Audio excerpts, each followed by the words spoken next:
Good morning, Victoria. You're listening to 74.5 News FM.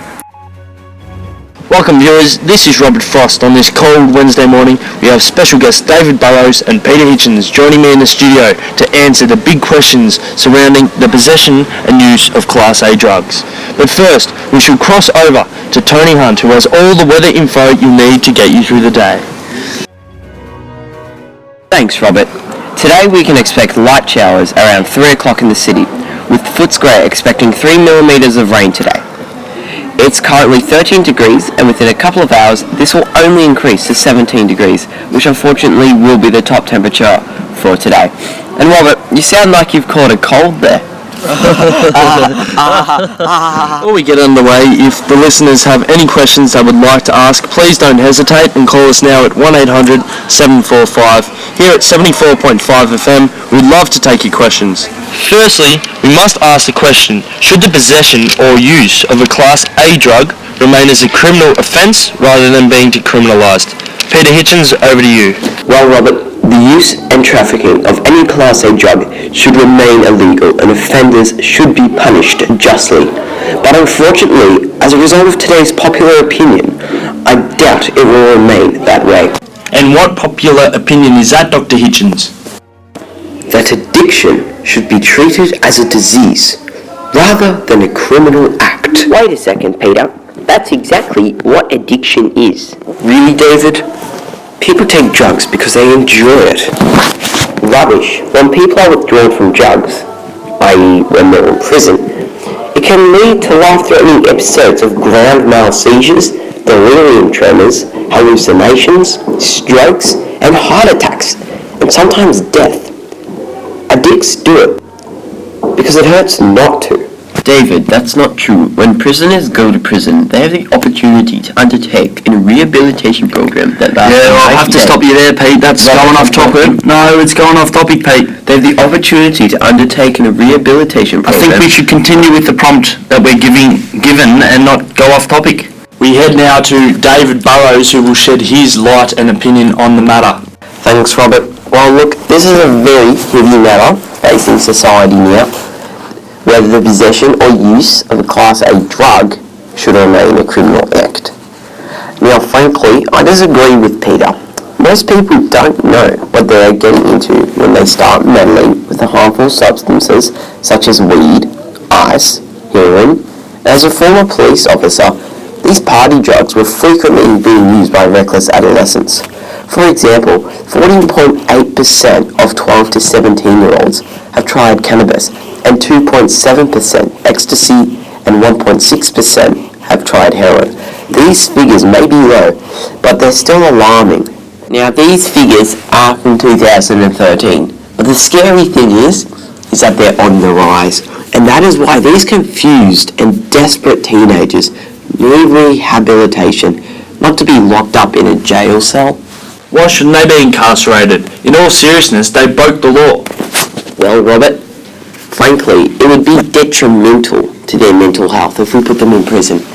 These drug addicts need to be treated with care, but seriousness. They did do the wrong thing, but we can't focus on that. What should the justice system focus on then? The justice system really shouldn't focus on anything. They need to realise that these addicts aren't even doing the wrong thing. They have a disease, and people with diseases aren't chucked in prison for it to be cured. They need to go to a hospital or undertaken some rehabilitation program that the justice system could actually recommend for these people. Thanks for wrapping it up, David. We're going to move on to some callers now.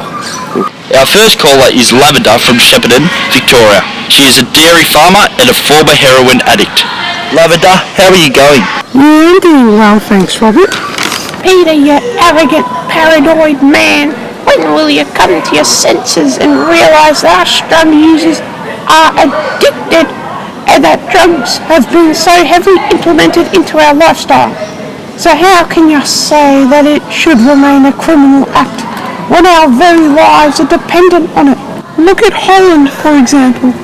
The government in the 1990s introduced a drug rehabilitation program for those addicted to heroin. 80% of these people have some sort of job, welfare, and a roof over their head. Unfortunately, we can't say the same thing for our Australians. Peter, what is so bad about this? First of all, Lavender, are you some sort of qualified psychoanalyst? Simply because I hold an opinion that differs from yours, you claim that I suffer from some schizophrenic side effect. Yes, I am aware of the rehabilitation program in Holland. But let us not forget this. Heroin is a poison. It leads to chronic pneumonia, blood clots, or tissue death. It can also lead to hepatitis A and B. How can the government give people substances that cause diseases such as this? These are true diseases. Lavender, do you really want Australians to also have these diseases? Alright, we're going to cross over to our next caller, Kenny from Craigieburn. He's a plumber and he's going to give his view on the situation. Actually, Robert, this is a question for David. Yeah, go for it, Kenny. G'day David, how come people who take drugs only get a slap on the wrist? There needs to be something that deters people from taking bad substances, don't you agree?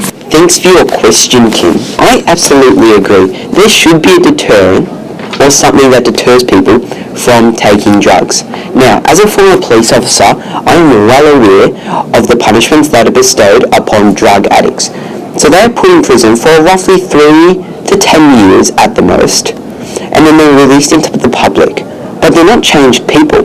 Once they're addicted, they remain addicted until they get professional and medical help. Now, if in schools, we teach young boys and girls the side effects of taking drugs, such as heroin, and we tell them about the diseases, like Peter Hitchens was mentioning earlier.